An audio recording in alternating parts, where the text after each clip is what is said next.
All right. Thank you for the introduction, and thank you for the opportunity. Oh, where? I need a pointer thing.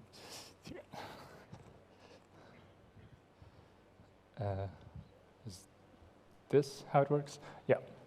All right. So we can think of behavior as a transformation on the environment via the nervous system.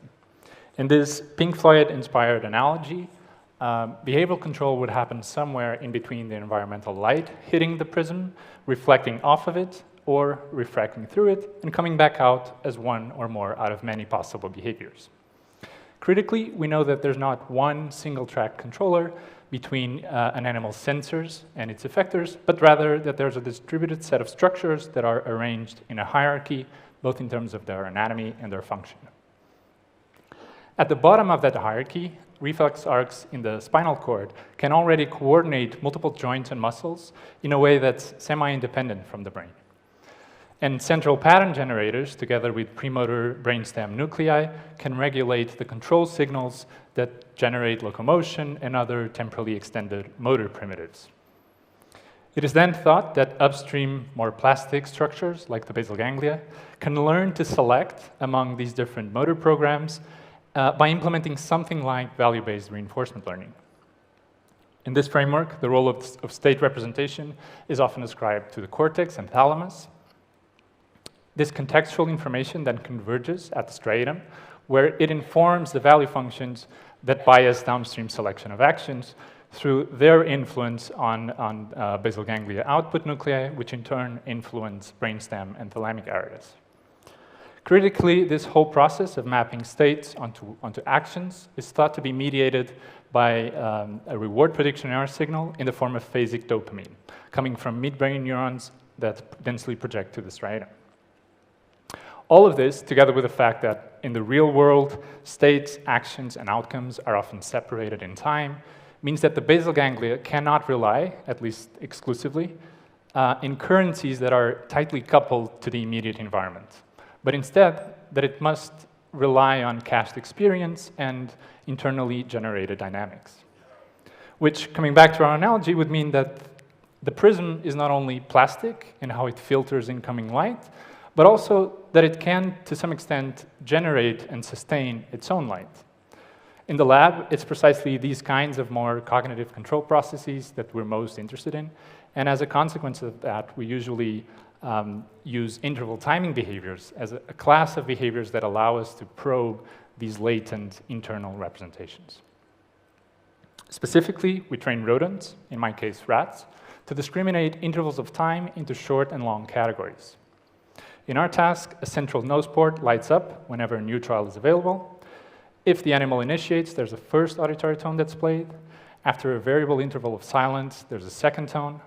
And this interval between the two tones is the stimulus in our task, which animals then have to report as either long or short relative to a 1.5 categorical boundary. Now, the second tone also acts as a go cue, which frees the animals to eventually leave the central port and make their decision at one of the two side ports. If they're correct, they get a water reward, and then after a while, the whole thing can restart again. To analyze performance in this task, we usually look at the proportion of long choices as a function of stimulus. As you can see, for the easiest stimuli in our task, which are those that are further away from the boundary, animals rarely ever make mistakes, but then as we get closer and closer to the boundary, they start making more and more mistakes. This pattern is well captured by psychometric functions, which nicely summarize the behavior. Consistent with the striatum's proposed role of mapping the state information, of which time is a dimension, onto actions, Tiago Veia and Tiago Monteiro have previously found that by inactivating the dorsal striatum, they could produce these very marked decreases in timing performance. They next went in and recorded from the same region in behaving animals. Here I'm showing you a summary of that, first by plotting the average activity of all neurons aligned to the stimulus onset for trials in which the longest stimulus in our set was presented. And now I'm projecting that same data onto the space defined by its first two principal components, such that we can better visualize the evolving striatal population state. The thing to appreciate is that these dynamics span the stimulus range in our task in a way that's non-repeating and reproducible. And so they could potentially be used by animals to guide decisions about elapsed time. To find out if that could be the case, Asma Motiwala leveraged trial-to-trial variability in neural speed and behavior. Here I'm showing you trials for which the shortest stimulus in our set was presented, split by whether activity was running faster, slower, or at a typical speed. On the right, you can see population state averages evolving as the animal makes decisions. And then, even though for the first stimulus we didn't see much of a difference, you start to see the systematic relationship as we look at the intermediate stimuli, which is that the faster these dynamics progress, the more animals say that a given stimulus was long, the slower, the more they say it was short. This is very compelling, but it's still correlational.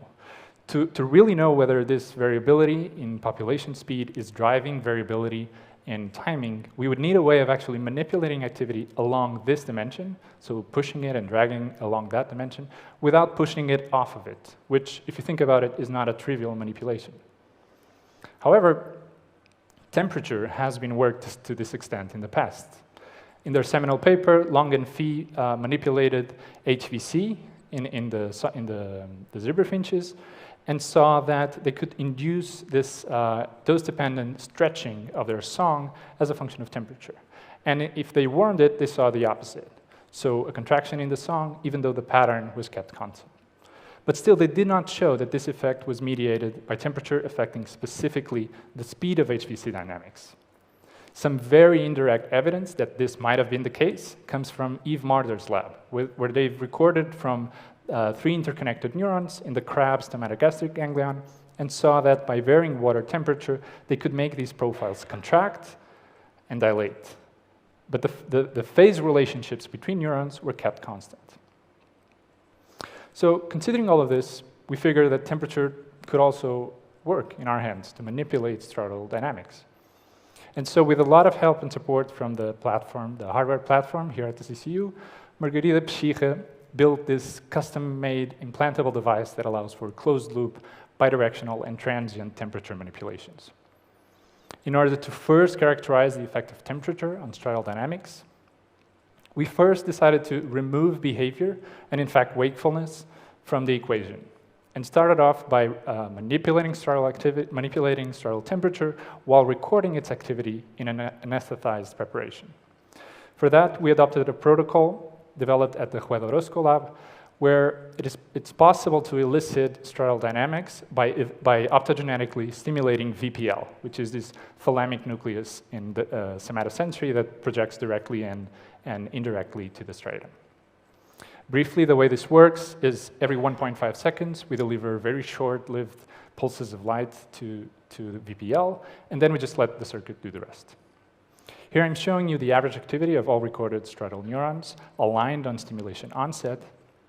And as you can see, there are these relatively long-lived reproducible dynamics long after the last light pulse was delivered, which again we can visualize in 2 dimensions by doing something like principal component analysis.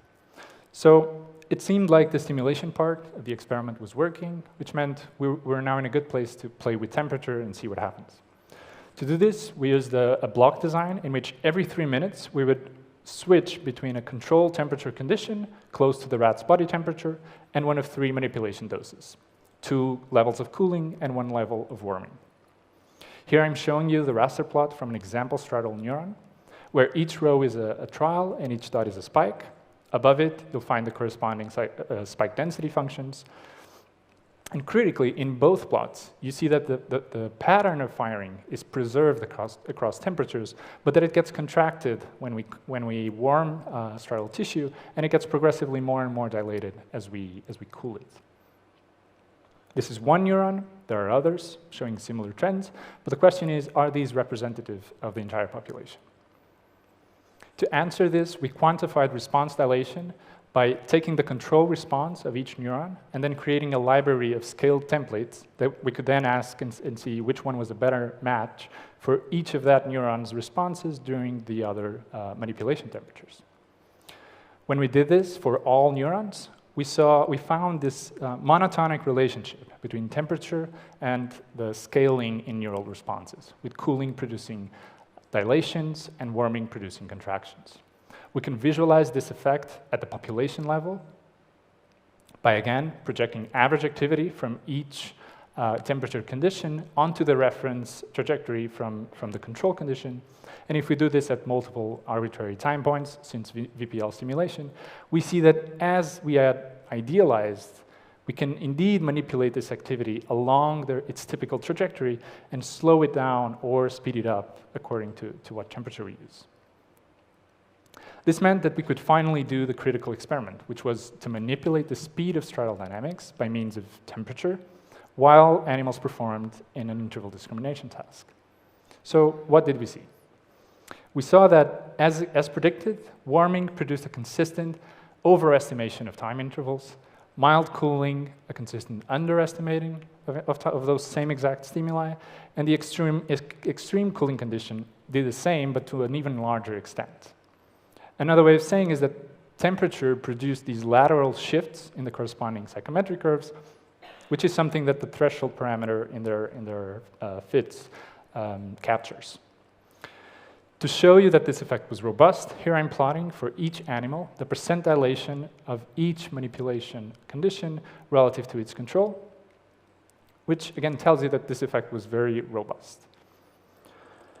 So this effect of temperature on duration judgment, together with its effect on the speed of striatal dynamics that I've previously described, tells us that indeed the correlations that I talked about at the beginning between variability in the endogenous speed of striatal populations is causally related to variability in duration judgments. This was very nice, but exactly at what temporal resolution the striatum was specifying what to do when, we still didn't know. So to explore this, we continuously tracked the animal's head position during task performance. And we focused on the choice movements, because if you remember, in our task, we require animals to not move their heads while representing the stimulus. Here I'm showing you single trial traces from an example animal control during control blocks, and I'm overlaying the averages for each of the temperatures. They all seem to be overlapping. We can split these 2D trajectories into their horizontal and vertical components, and then recombine them into an overall speed metric. I hope you'll agree that for this particular animal, temperature did not seem to produce any systematic effects on the ongoing kinematics of movement. And when we looked across animals by computing speed profile dilations in the same exact way that we had done it with the striatal responses, we saw that this was also the case for the remaining animals. This lack of an effect of temperature on the continuous kinematics of choice movements is in stark contrast to its effect on the discrete judgments that those movements reflect, which might be saying something about multiplicity in behavioral control and to the division of labor among those different controllers. With the basal ganglia acting as a mid-level controller, important for selecting and sequencing different modes of coordinated behavior, potentially even modulating their overall vigor by a low-dimensional gain signal, but otherwise not specifying the particulars of their execution. And so with that, I would like to thank everyone involved. First, Tiago and Margarida, either one of them could have been up here presenting this. Bruno for spearheading the Qt experiments together with Tiago. Ana Gonçalves carrying out piloted cooling experiments. Asma for all the helpful discussions. Joe, of course, for all the supervision. You, funding, platforms. I hope I'm not forgetting anyone. Thank you.